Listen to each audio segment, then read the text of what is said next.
Lazarus is about a group of scientists who are working on a project designed to bring people back to life. They don't ever dream that they'll actually achieve that goal within their lifetimes. They're developing a serum that will hopefully eventually be able to bring people back to life, people who have flatlined during surgery, people in comas. The idea is that it's sort of a jolt to the system that brings people back into this realm. When we meet our characters, they're working in a lab at a university, working on animals, working with test tubes, never expecting to have to work on a human. And then everything goes very, very wrong. They end up having to bring back one of their own, and chaos ensues.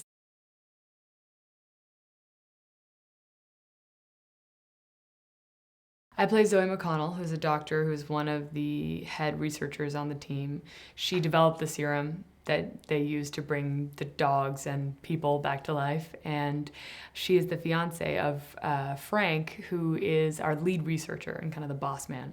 So the two of them are working very, very hard for years on this project, and we've hired a team to work with us, and it is really fun playing a scientist and a doctor and someone who has these incredible goals and ideals.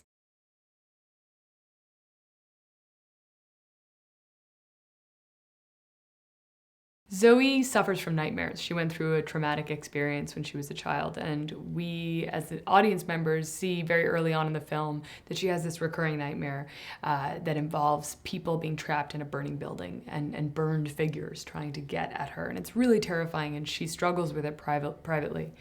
And when she is brought back to life using the Lazarus serum, she is stuck kind of in this in-between kind of world in between her subconscious and conscious brain.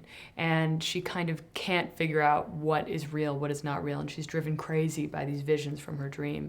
And she actually starts to manifest that physically, and she at least feels, and the audience feels, that she is becoming this burned figure from her memory, from her dreams.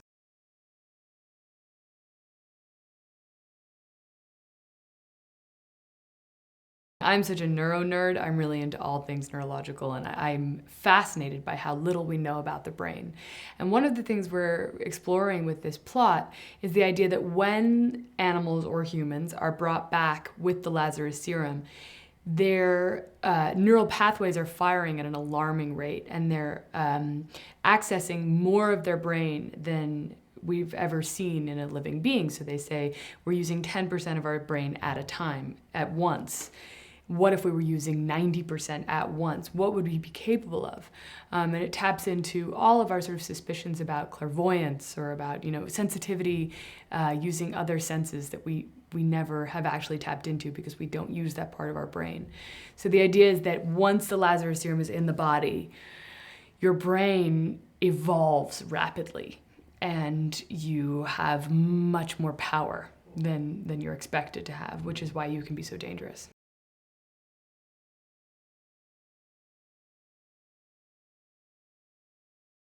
I was sort of born to play Zoe because I've already read so many nerdy neurology books that I just had a wealth of research to kind of hand over to anybody in the movie who wanted it. I love Oliver Sacks and had read all of his books, and that was really informative in terms of kind of thinking about the brain or thinking about neurological disorders and how that can affect one's reality. And also, the amazing research being done now is available to anyone to look into, but it's phenomenal what we're figuring out about the brain and what we're capable of, and specifically with bringing people back to life. There's a group of scientists who are working specifically on that. Can someone be completely flatlined and come back without brain damage? What is necessary for that? And it's a real thing. I like that this film and its concept is based in reality.